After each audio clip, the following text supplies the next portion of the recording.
he is not here. And so, boy, do I have some buttons to press. In front of me right now, I've got the Facebook live stream. I've got the YouTube stream on another one. I've got the text line. I've got the stories that we want to cover, and then the accompanying videos and articles that we're going to draw from today. It's going to be exciting. Woo, where are we going to land today? Thank you for being part of the show. Remember to send through your comments. We're going to be talking about a bunch of stories, and I obviously want to get your thoughts as we go through all of these. So you can text them on in 8168 with the first word, Rima. Just making sure I pressed everything that I should. Looks like, oh, there we go. Sound just erupted from my phone. So there we go. Welcome everybody who's on the live stream who can now hear me. Thank you for persevering. Let's dive into our first story of the day. Trending with Andrew Curtis. What news stories were the most popular in this country and around the world? I'll tell you what's not going to be in the trending stories this week. Sport. I have decided to bypass the top 5 stories in the country this week because they are all sport related. And no, there comes a point where you just got to draw the line and say, I do not want to talk about sport all the time. But we often allude to the fact it does provide a bit of a insight into what people really care about. Much more than what's going on in Ukraine and with interest rates and so on. Bit of a spoiler there about what to look forward to later in the show. Sport. That is the thing that most people care about. So with that all said, we're going to go all the way to number 1 in a different country. And this is because I found it fascinating. This story is not rating very highly in New Zealand. If you look for, say, Donald Trump, you look for Ukraine, war in Ukraine, Vladimir Putin, all this kind of stuff, not to be found anywhere in our search terms. But if you go to the Guardian website in the UK right now, you will discover that the number 1 most read story is Russia rules out European troops in Ukraine as Trump makes veiled threats. Let's bring it up for everybody at home so you can see this as well. If you're on the live stream, check this one out. Is it fascinating to you that this has not been more popular in New Zealand? I find it incredible that we just don't seem to be that interested about it. Maybe we're too far separated from the whole thing. There was a large burst of solidarity when the war first broke out, but it's crazy to think it's been going for more than a couple of years now. God grant me, though, the audacity and self-confidence of Donald Trump to believe that any minute now I can make a massive difference and turn everything around. That guy, I mean, you have to say, surely, always dicey ground when you start making comments about Donald Trump. Some people get upset that you're not, what's the word, forceful enough in your condemnation of the man and his actions. Others, of course, get very upset that you're not seeing through the spin, the lamestream media and the fact that the guy's the greatest thing since sliced bread. And then between that, those two polar opposites are the rest of us, just observing political theatre of the highest order. So when Donald Trump meets up with Vladimir Putin and they have a wee bit of a chat and then he comes out, this is Donald Trump, and said he reckoned there was only a 25% chance that he wouldn't succeed, which, by the way, fascinating way to frame that. I think I have a 75% of success. No, he said I have a 25% chance of not succeeding. Takes a while to get your head around it, but nevertheless, that was the conversation that they had. So what is it all going to mean? Well, let's take a look then at some coverage from Sky News in the UK and what they had to say about Trump ruling out US boots on the ground in Ukraine and accepting that Putin may not strike a deal. Shocking. Donald Trump has ruled out sending US troops to Ukraine as part of any security guarantee following talks at the White House yesterday with Volodymyr Zelensky and European leaders. He said that Western allies wanted to put boots on the ground while US support could come in the form of air power. Speaking to Fox News earlier, Trump said he hopes Putin is going to be good. If not, he said it's going to be a rough situation. Well, let's get more on this. Our US correspondent James Matthews joins us now from DC. James, great to have you with us. So Trump called in to Fox and Friends and had plenty to say. Yeah, hi, Kamali. He shed some light on his thinking on the back of yesterday's meeting and, of course, that call to Vladimir Putin. It will trouble, I think, the people who were around the White House table yesterday, this business of rough situation. He said, I hope Putin is going to be good. If he's not, it's going to be a rough situation. He didn't expand on who it was going to be a rough situation for or whether it was just going to be a rough situation generally, but that would appear to me to indicate a man who doesn't know the mind of Vladimir Putin, despite the meeting in Alaska, despite this call yesterday.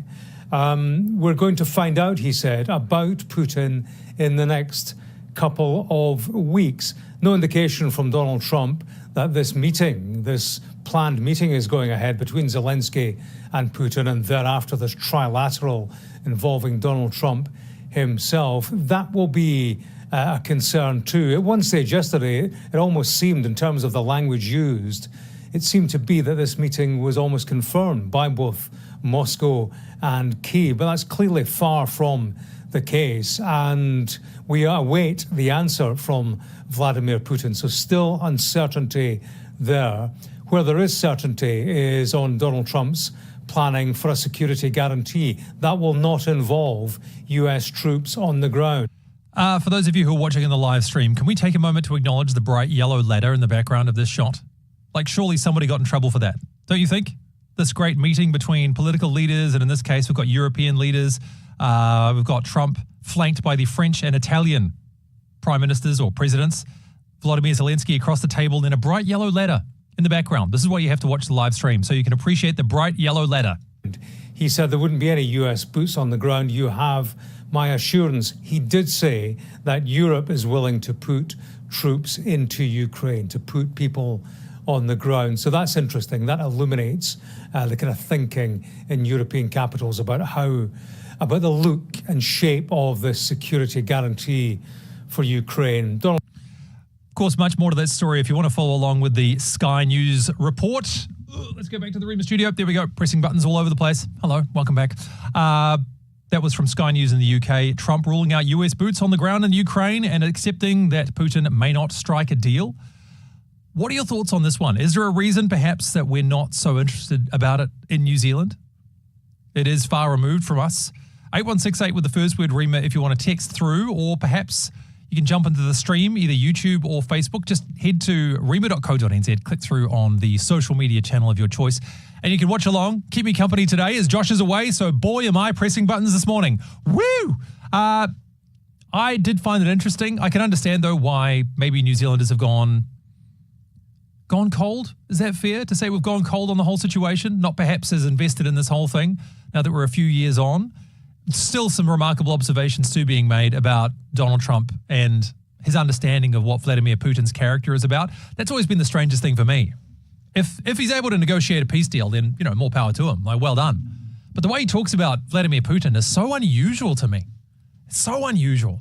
There's plenty out there indicating what this guy's personality is like, the kind of man that he is. I mean, for goodness sake, he's a former KGB operative who, did you know this, lived in Wellington.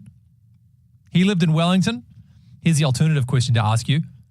Without cheating, what do you think his job was? I'll try and remember to come back to this later on. A lot going on in my head right now, juggling a whole bunch of screens and things and talking to you via the radio and the internet. But what do you think Vladimir Putin's job was when he lived in New Zealand? I'm not making this up. He did. It's documented. Vladimir Putin lived in New Zealand. What was his job? What was his job? Imagine if he was like a dentist. How terrifying would that be? If Vladimir Putin, the dentist, you go to see a KGB dentist. He's just standing in the corner with a crowbar and nothing else. Anyway, other stories. Let's take a look. Trending with Andrew Curtis. Marching through then the top trending news stories from New Zealand in the last week. That's what this is all about. Finding out what people have been clicking on, what they've been searching for in ye old Google. And so coming to New Zealand and starting off in number 27, this was a bit of a mystery. A bit of a mystery from earlier on in the week. It was number 27 in our search terms. Oceania airspace closed. New Zealand was shut off from the rest of the world, at least, well, Wellington was, for a period of time after some kind of a traffic control outage. Now, the funny thing about this is that as of right now, we don't 100% know what the outage was, what was going on. So we've got a couple of options nationally and internationally to look at here.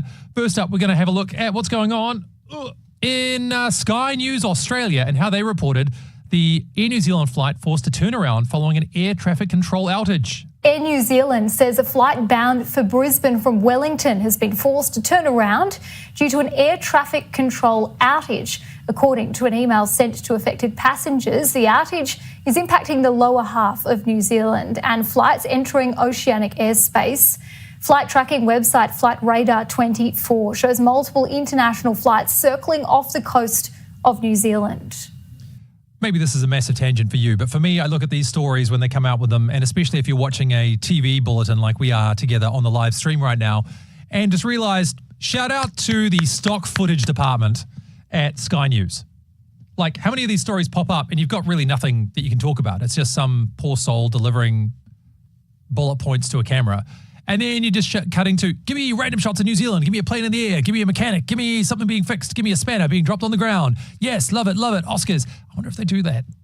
Is there some kind of like a Oscars for news story editing? Best use of stock footage? Well, back in New Zealand, Prime Minister Chris Luxon has vowed that they will get to the bottom of this airways outage. So this is how Ryan Bridge talked about it on the New Zealand Herald. An air traffic control technical fault caused disruption to air sector services on Saturday. Planes in the sky disrupted, closed the Oceania airspace and forced trans-Tasman flights to circle off the New Zealand coasts. So, what on earth went wrong? James Young is Airways New Zealand CEO with us this morning. James, good morning. Good morning. Thank you for having me. Great to have you. So it was an hour, basically, wasn't it? Does he sound like it was great? I always love these. I guess you got to say something, right? Be like, yeah, it's great to be here. Yeah, thanks very much. Very exciting. Thanks very much. Yeah, that's great. 4:30 till 5:30-ish. What's the technical fault? Do you know yet exactly what it was? Airways operates a modern air traffic control system for the country. These types of faults are incredibly rare. The fault itself presented itself at 4:30 on Saturday afternoon and impacted flights between Australia and New Zealand. The actual fault itself relates to the flight information data transfer from one system to the next. We observed that was not working as it should. And our air traffic controllers took measures to restrict or control traffic flows at that time. 4 aircraft were held on the ground. There were 5 aircraft that were actually airborne that went into a hold for about... Oh, gosh, that got very technical and boring very fast, didn't it? So it turns out software. Long story short, software fault, plane stuck in the air. That's basically that whole story. Thanks, Joss, for kicking us off too on the text right now. I asked you at the very start, what do you think Vladimir Putin's job was when he worked in New Zealand? Undercover. I mean, you'd hope he was undercover. Surely you couldn't come into New Zealand and be like, I am a KGB operative. And they're like, certainly this way, sir. But great guess. Boris, love that code name, was a translator or interpreter. No, Joss, it was something much more retail than that. I'll give you guys a few more minutes if you want to get your guesses in on this front. Honestly, when I tell you, you're going to love it. I pitched this idea as a show content element and got turned down around these parts when I discovered what his job was. So have at it. I'm trying to keep an eye on all the chats and things like that right now too to see what other thoughts are coming through. What do you reckon Vladimir Putin's job was when he was working in New Zealand? Let's continue to march through the trending news stories from this last week. Trending with Andrew Curtis. Speaking of planes, $3 billion, or rather 2.7 at least, going to be spent on Airbus A321s. It's pretty remarkable. This search term, Airbus A321, is the number 16 ranked news story in the country. And this story is less than a day old. So clearly, that's a lot of interest for a story this young. Airbus A321. Let's be honest, New Zealand has some of the most crusty, rundown armed forces in the world. And I think maybe as a function of being so far removed from all the world conflicts, it's very easy for us to kind of carry on that way. We don't really have those external pressures. And then a lot of the stuff that you can do, very expensive, very low, dare I say, bang for your buck. Actually, this might be the most appropriate use of that term in the world when it relates to the military. Spending $2.7 billion on planes and helicopters for a bit of international context. The Guardian in the UK covered this one as well. Let's bring it up for everybody at home. Oh gosh, I've been on this thing the whole time. How embarrassing. But instead, New Zealand to spend $3 billion on upgrading helicopters and embarrassing defence planes. Embarrassing. Are you embarrassed by our defence planes? Are you embarrassed by all this? Anyway, let's take a look at what's going on with spending all this money on some new planes. Here's Judith Collins and Winston Peters talking about the government's new $2.7 billion purchase, planes and helicopters. Maritime nation, this government is prioritising naval capability that is interoperable and can support New Zealand's defence, security and trade objectives in the maritime environment. I'm therefore delighted to today announce Cabinet has chosen the MH-60R Seahawk as our preferred option to replace the ailing Sea Sprite maritime helicopter fleet. And this decision supports our objective of having a more combat capable and integrated ANZAC force. This is a helicopter used by Australia, the US and 7 other countries. As a side note to this, if you're watching on the live stream, this has Judith Collins standing next to Winston Peters, and it looks like they've been placed in one of those jack-in-the-box kind of things. It's like this wraparound lectern thing. And the looks on Winston Peters' faces, that is, on his faces, some people say politicians are two-faced. Freudian slip. That is worth the price of admission right now. If you're not watching on the live stream, absolutely classic. Looking at this guy, you can just see the disdain he has for everybody in the media as he looks around the room. Head along to rema.co.nz, click through on the YouTube or Facebook live links, and the looks on Winnie's face. Amazing. A helicopter that would come equipped with essential weapon systems, Mark 54 torpedoes and Hellfire missiles, all of which will increase the lethality and defensive capability of New Zealand's naval fleet. More than $2 billion has been budgeted for the purchase, and we will begin formal discussions to procure the helicopters through the US Foreign Military Sales Program shortly. That's enough of that. It's just really like an admin shopping list of stuff while Winston Peters stands in a corner glowering away. 2.7 billion though, never a popular thing to spend money on, especially when times are tough economically. So, I don't know. I mean, on the one hand, I'm glad we're doing it. We do tend to neglect our defence responsibilities, and especially too because I think these things are so far removed from our experience here in New Zealand. There's maybe a feeling that we don't need to be doing this kind of stuff. I think sometimes we're very naive about this. My hot take on all this stuff, we're very naive about it in New Zealand, that we shouldn't need to, and that, hey, just give peace a chance, and if you're just nice to everyone, you won't have wars anymore. There are those who seem to think that for some reason. It's like people who think that, the wars in the Middle East would stop if everyone just said, hey, guys, let's just get along, kumbaya, right? Human nature. Vladimir Putin is not the kind of guy who just stops fighting because somebody says, hey, man, I know we've hurt your feelings. And he's like, that's all I wanted. I just wanted someone to acknowledge my feelings.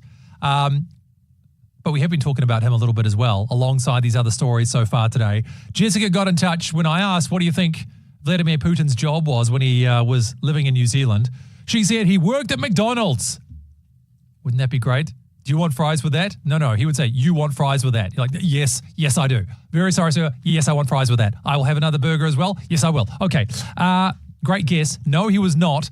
And then Murray, I don't know if you had this information floating around in the back of your mind or you did a sly Google, but either way, Murray's come through with the correct answer on this one because Vladimir Putin, when he lived in Wellington, number one shoes retailer. He sold shoes. Vladimir Putin sold shoes while living in New Zealand. You can't tell me that is not just, that is comic gold. That is comedy gold. I pitched this idea. I said, can I do a radio series of Vladimir Putin shoe salesmen? They said no. They said, no, I can't do it. I am not happy about that even to this day. You can tell I haven't moved on from it. Vladimir Putin shoe salesman, come on. That just writes itself. Can you imagine it? Imagine if you did buy shoes from Vladimir Putin. Anyway, there you have it. Vladimir Putin, when he worked in New Zealand for the KGB on the slide, because KGB don't pay you enough by themselves. You get paid in rubles. Doesn't go far in Wellington. So instead, he was also working as a shoe retailer. Priceless. Trending with Andrew Curtis. Very easy today to go viral for all the wrong reasons. So in some ways, it's kind of nice to see this next name popping up because he was so beloved. Frank Caprio. Frank Caprio is number 14 in the search terms in this country over the last week. Now, why was Frank Caprio so beloved? You might not know his name, but I think you've probably seen or heard of his work before because he's been described as the kindest judge, the world's nicest judge, and many of his judgments made for viral social media clips. In fact, if you want a bit of a, bit of a catch-up on what made Frank so special and why his passing this week that was announced at the age of 88 might have been such a loss for so many people. Here's a little bit of a clip taken from the social media feeds from his courtroom in Providence, Rhode Island, and why he was the nicest judge in the world. A school zone violation. I don't drive that fast, Judge. I'm 96 years old and I drive slowly and I only drive when I have to. I was going to the blood work for my boy. He's handicapped. You were taking your son to the doctor's office? Yeah. I take him for blood work every 2 weeks because he's got cancer. How old is your son? 63. And Daddy's still taking care of him, right? I only drive when I have to. Yeah. I wish the best for your son, and I wish you good health, and your case is dismissed. So that heartwarming story of a 90-year-old man driving his 60-year-old son to cancer treatment, and he'd picked up some traffic fines along the way. The judge waved them away, but of course many more instances like this were what made him so beloved to people. The world's nicest judge. In fact, let's get a few more thoughts then from First Post. We haven't taken some news from them before, but let's see how they describe the world's nicest judge and why it was such a loss that he passed this week.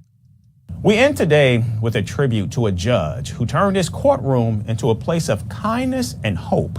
Frank Caprio, the longtime Providence judge whose cases went viral for his mercy and humanity, has died at the age of 88 after a battle with pancreatic cancer. Known to millions through his show Caught in Providence, Caprio spent decades on the bench, reminding the world that justice could also be compassionate. We end today with a look back at the remarkable life and legacy he leaves behind. In a world too often defined by harshness and hurry, one gentle judge from Providence, United States, reminded us, in a small city court beneath the glare of courtroom lights, one man turned routine justice into a global lesson in kindness. He was none other than Judge Frank Caprio. Okay, hi, my name is Frank Caprio. I am Chief Judge of the Providence Municipal Court. Known as the world's nicest judge, his life and legacy touched millions far beyond the city he called home. And today, the world bid him a final goodbye. Judge Caprio passed away peacefully at the age of 88 after a long battle with pancreatic cancer. His death was announced on his official Instagram account. News of his passing rapidly spread online, evoking an outpouring of grief from fans worldwide. Rhode Island's governor issued a heartfelt statement and ordered the state flag lowered to half-mast in his honor. Born into an Italian-American family in Providence, Judge Caprio served for decades on the city's municipal court bench before retiring in 2023. But it was his empathetic approach, marked by patience and humor, that captured the hearts of millions. His courtroom wasn't about harsh sentences or rigid rules. It was about understanding the human story behind every ticket, every fine, every disputed case. From parking violations to small infractions, Judge Caprio met each defendant with patience and kindness. He listened intently to single mothers, struggling workers, and the elderly. Often he would waive fines or offer second chances, his rulings conveying mercy as much as justice. This uncommon approach earned him not only respect of his community but the attention of a global audience. His show Caught in Providence brought these courtroom moments to millions, with clips widely shared across social media platforms, inspiring viewers worldwide.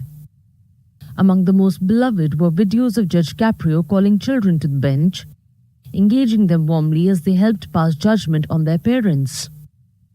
Moments that highlighted his belief in family and humanity. So a lovely chap, making a difference, and what a cool combination of the Christian principle of justice and mercy coming together, right? He would often hold people accountable, but at the same time, if there was an opportunity to make it more of a longer life lesson, then he would do so. I've got one more clip, actually, that I'm going to play for you just quickly from... Now, we're talking about your father. Here we go. Now, you're going to say guilty or not guilty. What do you say? Guilty. Guilty. We all have lives. So there we go. Oops. Bring your kid along to your court trial. You go up to the judge and say, Judge, what do you reckon? Well, rather, he says, kid, what do you reckon? Should your parents be guilty or not guilty? And your kid says guilty. Yikes. No ice cream for a month for you, kiddo. Sorry about that. Trending with Andrew Curtis. So that was number 14. Let's continue to march down the list here. And this feels like the title of a B-grade movie, but it was the number 12 trending news story in the country. Mega tsunami warning. That was it. Mega tsunami warning. Mega tsunami warning. Goodness me. We love a good tsunami warning, don't we? Well, this is a story that... let's come back to the studio. Sorry, pressing buttons in the studio right now. I was just showing screens to everybody who was on the live stream right now, so thanks for your indulgences today. This is a story that, caught a lot of attention. I think it seems to be a little bit of the flavor of the month. You know, a tsunami-related story, don't you think? So let's find out what was going on with this. Why was there a mega tsunami warning? Was somebody just maybe clickbaiting the rest of the world media? This is how 10 News covered it. And you can decide if we should be worried here in New Zealand about mega tsunamis. A warning's been issued for what's called a mega tsunami, with experts fearing it could wipe out entire cities and millions of people. While there's nothing to fear right now, a study by Virginia Tech in the United States has predicted there's a 15% chance of an earthquake above magnitude 8 off the American West Coast in the next 50 years. They say... I love this kind of stuff. There's a 15% chance in the next 50 years. I mean, that's great. That's super helpful, isn't it? What are you going to do with that information? You think when it's that abstract, you wonder if you should just keep it to yourself. Like, no, but nobody's going to do anything remotely different because of a 15% chance in the next 50 years. That it could trigger waves hundreds of metres high and cities could sink by as much as 2 metres, and it could all happen in a matter of minutes. Andrew Gissing from Natural Hazards Research Australia joins us now at the desk. And Andrew, we were just looking at pictures there from Japan, which was frightening in itself. Can you explain what a mega tsunami is and how is it different from a regular tsunami? Yeah, well, really in terms of the physics, there's no difference between a mega tsunami and a It's the marketing. That's the difference. The usual typical tsunami. But what we can say about mega tsunami is that it's really big. They're giant waves. They're tens of metres in height, and but relatively rare occurrence. We can only really think of one in more recent times that occurred in Alaska in the 1950s, which resulted from a large earthquake causing a landslide down into a small embayment, which sent a wave over on the neighbouring side 500 metres in terms of its run-up. So the destruction that we saw in Japan, that's a regular tsunami. That was intense. Well, scientists would probably say that, yes, a very big tsunami in Japan, but probably doesn't meet the same sort of definitions that we're talking about here from a mega tsunami context. How would you feel? You've been through that. Tsunami has devastated your coastline and like, nah, but it wasn't really a mega tsunami, was it? You're like, have you seen my house? Like, nope, not mega. Sorry, it doesn't count. Speaking of the risks, you said it's relatively rare, these mega tsunamis, but still a 15% chance is probably much higher than people would be comfortable with. What sort of destruction could we see from this? Yeah, so what we're seeing is these large earthquakes occurring in what we call subduction zones. And the Pacific Ocean, we've got the Ring of Fire, where we see these large earthquakes occur in these plate boundary areas. And when we have these, we've got displacement of water above. But as we've seen just in recent times, we had an 8.8 magnitude earthquake in Russia. Around this Ring of Fire, these earthquakes are actually relatively common in some ways, these large events, every decade or so. This one on the US West. Something about having this information presented to you by like this just typical Aussie bloke who you might run into at the pub really does undermine how scared I should be. Yeah, right, these big tsunamis. Yeah, obviously, like, they happen around the place all the time, and they're pretty bad. And I should say though, shouldn't be upset, because how often do they have these stories and they're presented by some dry academic type where you just find yourself lapsing into a coma the whole time you're listening to them? Can't win. I know, I'm hard to please. But that story, that was number 12 in the country. Did you guys remember only, what was it, a week or so ago when we had the tsunami warning from that thing that happened up in Russia? And all our phones went off at like 6:30 in the morning telling us to stay out of the water. Not going to happen in a million years, is it? I do seriously wonder the value in these kind of stories. Because again, what are you going to do about it? There's a certain point where more knowledge doesn't help you in any way whatsoever. And knowing that there's a 15% chance of a mega tsunami in the next 50 years. Okay. All right. What does that mean? You just don't buy coastal property anywhere and, don't go to the beach for the rest of your life? I don't know. Is that going to change anything about how you live your life, knowing that there's a chance of it? Feels like some attention seeking from an academic somewhere. Having said that, maybe worthwhile knowing that we live in an unpredictable world, that these things kind of happen. That's what it's like to live on planet Earth. Because what can you do about it either, from a prevention point of view? Not really much. You just glue the whole thing shut like massive industrial super glue under the surface of the ocean. Would that even work? Unlikely. Trending with Andrew Curtis. Now to number 11.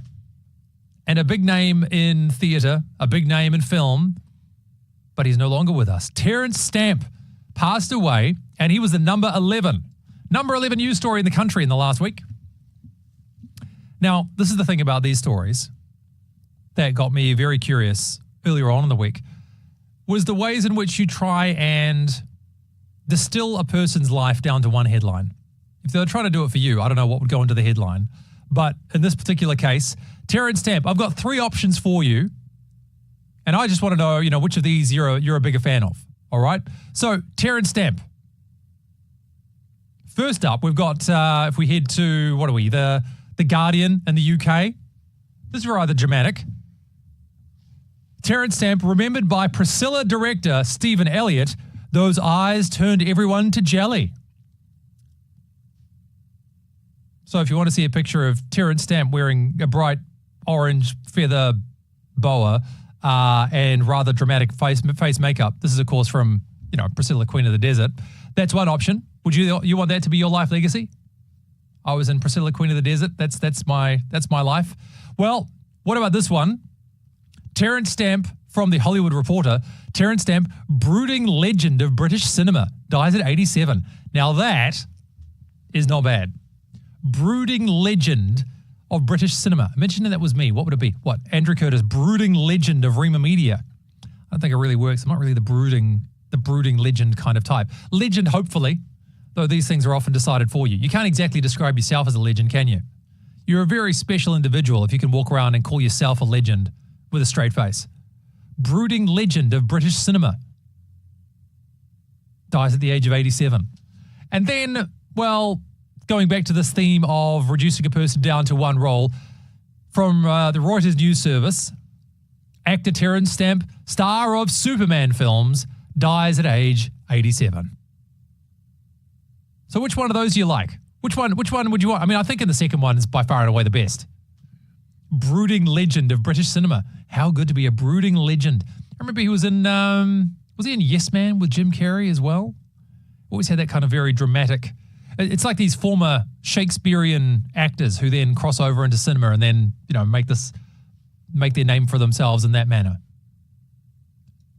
Priscilla remembered those eyes turned everyone to jelly. That's not bad. I mean, if somebody did say that about me, that my eyes turned everyone to jelly, admittedly, I am in the wrong profession if that's true, because, of course, on radio or even on live streams such as this, I feel like the impact is lost somewhat. If you are turning to jelly right now, as I look straight down the barrel of the camera, do let me know.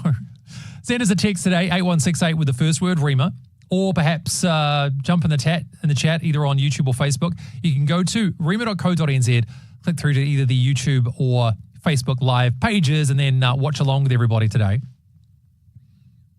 But that's pretty good. That's pretty good. Turning people to jelly.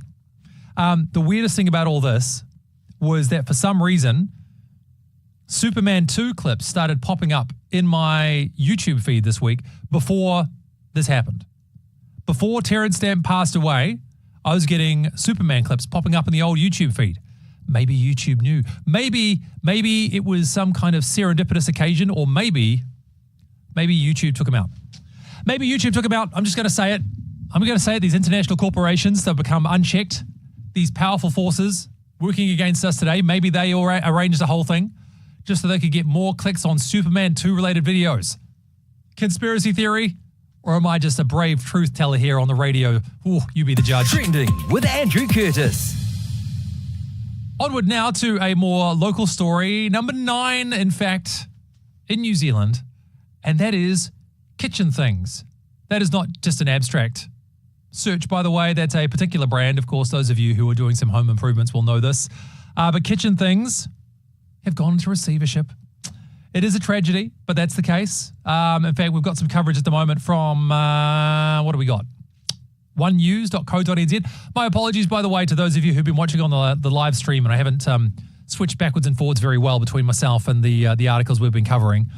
Woo, a lot to keep my head around today, but we're doing our best. Kitchen things in receivership as losses mount. Oh dear. So this is an article on onenews.co.nz. A national kitchen appliance chain has gone into receivership because of weak consumer demand and tough competition. See, it's all your fault. It's all your fault. If you just had more demand, they'd still be here. The directors of the Kitchen Things Group asked its bankers to call in the receivers as the business made continuing losses despite cost-cutting and restructuring. I mean, it is tough, right? People are saying how it is tough times economically, and I guess kitchen stuff is one of those things that you can put on the shelf, no pun intended, when times are tough, maybe when your income isn't quite what you'd like it to be. So despite all these efforts, 11 of the group's 12 stores have been closed for now as stock levels are checked and they look at some options. However, there is one shining light in all this, and we go to the Waikato Times for this because they have defied the collapse. It's an independent franchise. So Matthew Weatherall took a lovely photo in front of the store with a couple of his team, their sales manager, Nathan Weatherall, and their accounts manager, Deirdre Weatherall. This sounds like, there's something about this. The familiarity really is striking me at the moment. But no, they're an independent franchise. So apparently they're still doing okay. Isn't that good for them? They say they're unaffected by the Jones family company's financial troubles and they remain open for business. So they're fielding calls all day, said Matthew. So frustrating. Our store is owned by my family. It's not aligned with the Jones family. We're not part of the receivership. It's completely separate from us. It's just business as usual. So if you want to support Kiwi business and you live in the Waikato area and you need some things for your kitchen, maybe head along to Kitchen Things in the Waikato. Keep this Kiwi brand going. Trending with Andrew Curtis. Now, only a few minutes to go in the show today, but let's look at the number 5 story. And this is always a tough one to know how to talk about because, well, I mean, once you've read out the stats, it suddenly stops being drastically interesting, doesn't it? ANZ mortgage rates. ANZ mortgage rates. That is the number 5 news story in the country, barring the sports stories that are above it right now. So also, though, by the way, number 17 was interest rates New Zealand. So isn't that fascinating? ANZ mortgage rates, number 5 in the country. Interest rates in general, number 17. Where's BNZ? Where's ASB? TSB? Whoever it might be. ANZ mortgage rates were the number 5 news story in the country. I mean, I don't have to say why, of course. I think we all know the answer to that. But let's see how our very own Chris Luxon and Nicola Willis responded. They gave their reaction to the OCR dropping. Let me just double check to make sure we're not going to get some ads at the start of this, though, before I play it. We are, aren't we? Create your perfect desk. That's what I'm looking at right now. Nobody wants to see that. You can create your own desk in your own private way. Let's skip that out of the way. And here we go. Swapping now live to, well, I say live in the studio, to Chris Luxon and Nicola Willis giving their reaction to the OCR dropping this week. Well, kia ora, good afternoon, everybody. Nicola and I are very welcoming of the announcement from the Reserve Bank of the further lowering of the OCR and also the likelihood of further cuts over the course of the year to Christmas. That's welcome news.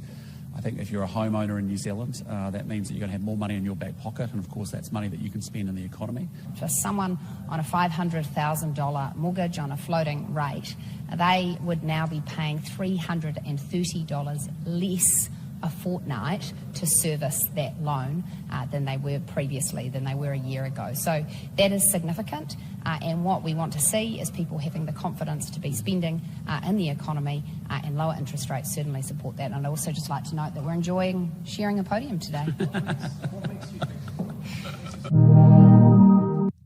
That got weird, didn't it? I just want to say, by the way, we like each other, and it's nice to be hanging out with one another. Isn't that gorgeous? Isn't that delightful? So Nicola Willis and Chris Luxon sharing the good news. The OCR is dropping. The OCR is dropping. Maybe we should talk about mortgages then right now. The average mortgage being $500,000. I had a conversation with a family member who shall remain nameless. But they were telling us about their experiences of, borrowing, getting their mortgages paid off and saying how back in our day it was like $120 a week. Disgusting. I mean, good on them, of course. But then they pointed out some other friends and family of ours who said, that their mortgage is $3,000 a month. And I was like, yeah, it's probably about right. That's what people are borrowing these days. Bizarre though, isn't it, that we have to borrow $500,000 just to get ourselves a home these days. I feel like, as a bit of a side note to all this, we're lacking a little bit of financial intelligence when it comes to what we can do with our money in between saving up for the house deposit and actually buying the house, because it feels like it's a very 0 to 100 kind of situation. And I don't know if you've had this conversation with maybe other friends or family members in your household, but what other things are available to people so that they can start building their wealth before they buy a house. Otherwise, it does just feel like you're sitting there waiting, trying to save away. KiwiSaver doing a lot of heavy lifting for a lot of people. Is buying a home still something that you'd like to do? I'd love to check in with you watching the stream right now. You can drop something in the chat. If you're on rema.co.nz, click through to the YouTube or Facebook Live links there and let us know your thoughts on borrowing and whether or not you are looking to buy yourself a home still, or have you just decided it's maybe not for you. Maybe not for you today. I started investing a little bit more in sharesies for the first time, which for some reason, bit of a cultural hangover I find from, say, like the 1980 stock market crash. We're still a bit gun shy about that kind of stuff here in New Zealand. But if you're just trying to rely on, say, your term deposits in your regular banks right now, I mean, the chances of you earning more interest than the rate of inflation, rather low. It's not really the best option, is it? But it's either that or borrow $500,000. Is moving outside of the main centres an option for you? That's another thing people talk about a lot too, because those mortgages in Auckland in particular are going to be some of the biggest. Though I think Wellington also is vying for the title of the most expensive housing, at least in the central Wellington area. But to have to borrow $500,000, man, just kind of blows my mind. And then on top of this, the fact that people are, dare I bring up the sacred cow of vehicle financing? That is a terrible idea. Vehicle financing is an awful thing to do. Awful thing to do. You will never convince me otherwise. There you go. There's my intractable position. So if you want to go up against me on that one, you're welcome to. Send through your messages today. 8168 with the first word REMA if you want to text them all in. I should throw back to Murray, by the way. Earlier when we were talking about Vladimir Putin living and working in New Zealand, which, by the way, did happen. In case you missed that part of the show earlier on. Vladimir Putin living and working in New Zealand. What was his job? He was a shoe salesman. Isn't that just comedy gold? But Murray did say, it's so weird that I had it embedded in my brain. No Google required. Murray, you're not weird. You're a kindred spirit, my man. That is exactly the kind of info I want to carry around in my head as well. So that was, though, your top news story from this week. ANZ mortgage rates, banks cutting home loan rates in the wake of the OCR drops. So, we just kind of ride the wave on this stuff. Why don't we take our last, say, 5 minutes of the show and just see how things are unfolding right now. So we'll do a little bit of a live search on this information and see what we can track down from the last, say, 24 hours, all right?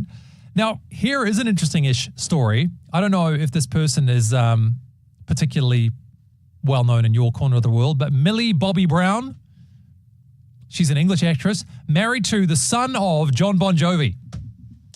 That's the frame of reference I think we all need. We watching today of a certain age and stage.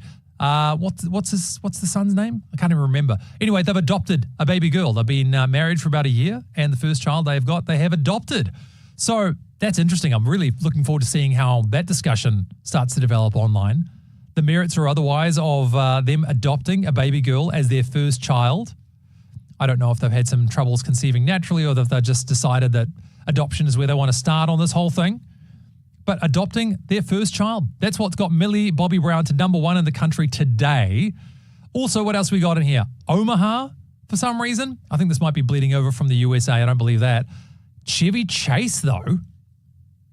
Chevy Chase is trending as well. Goodness me. Is he still alive? How about this? Iconic New Zealand brands heading overseas as Fonterra agrees to a $3.8 billion sale. This is the Lactalis deal. I think they were selling some brands to a French food giant. So this has only happened in about the last hour. Well, no, last 12 hours if you trust Stuff. Stuff.co.nz got the scoop on this whole thing. So we've sold some brands to France. Does that mean we'll get fancier butter now? Or just that things will get more expensive? How about Brent Hines? Are you familiar with Brent Hines? He's like the number 5 search term in the country, doing quite well. No, doesn't really rate a mention for me. Rory McIlroy is in your top 10 right now. See, sports, bro, we can't help ourselves. Airbus A321s. Well, we'll see how these things unfold over the next wee while too. But look, thank you for being a part of the show with me today. These have been the trending news stories that Aotearoa has been searching for. And gosh, what a day it's been. Thank you for those of you who've borne with me today as I've tried to juggle all my buttons and keep everything going. Thanks for those who've texted through as well with your thoughts on the stories that have been so popular. Got to say, of all these ones from today, I mean, Frank Caprio, what a lovely guy. This is the judge who'd gone viral on so many occasions for his more kind and compassionate judgments. I was going to say on behalf of his plaintiffs. Are they his plaintiffs? I'm not sure the exact language to use on this one, but that's quite a legacy, you know, for people to consider you one of the nicest judges in the world. I guess so long as justice is done, do you really need to be unkind as you do it? What else we got in here? This ongoing saga with Ukraine and Russia. At what point is Donald Trump going to realize you can't negotiate with Vladimir Putin? I think maybe he just fancies himself as so much of a master negotiator. He's kind of blocked out the possibility of learning that lesson from his own mind. Are there any stories that surprised you, by the way, that weren't covered today? As a quick recap, we had Russia ruling out European troops in Ukraine as Donald Trump makes veiled threats about consequences for Russia. So there was that. The Oceania airspace being closed due to some air traffic control issues. We had Judith Collins revealing that we're spending money on planes and helicopters. Frank Caprio, as I just mentioned. Mega tsunami warnings, which absolutely just feels like some academic decided they wanted to get themselves in the headlines for some reason. A 15% chance of a mega tsunami in the next 50 years, apparently. Terrence Stamp passing away. Had a great voice, though. Love a great voice. Big fan of somebody with one of those really just maximum gravitas kind of voices. I like the sound of my own voice. That might not shock you to know, but I just know that guys like Terrence, they're on a whole new level entirely.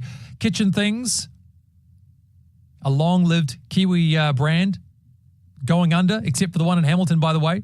That was number 9, and then ANZ mortgage rates, number 5. Anything else you expected that maybe we'd want to know more information about that was missing from those lists in the 1 minute or so that we have left in our show today? So what do you reckon? I'm going to take a quick look at the chat. Anything going on there?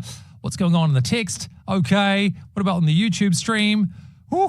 Tell you what, it's been all happening. It's all been happening today. But thank you again for being part of the show. We pretty sure Josh will be recovered by this time next week. But this has been the news stories that Aotearoa has been searching for. The ones that have captured our attention, made us go looking for more information. Doesn't surprise me that mortgage rates are towards the top of the pile there. The All Blacks playing this weekend. I imagine they'll be back at the top of the charts again this week. That is the irresistible force of nature that are the All Blacks. But with all that said, thank you again for being part of Trending. These are the news stories that Aotearoa has been searching for, and it's just been a pleasure to be able to go through these with you today. So thanks for your thoughts and comments that you've sent through. Speaking of thoughts and comments, see what I did there? Andrew Urquhart going to be along after 10, so do make sure you spend some time with him. He's got some incredible conversations coming up, and you can always rewatch those on the REMA website as well, rema.co.nz. That is my lot for this week. I'll catch you next Friday between 9 and 10.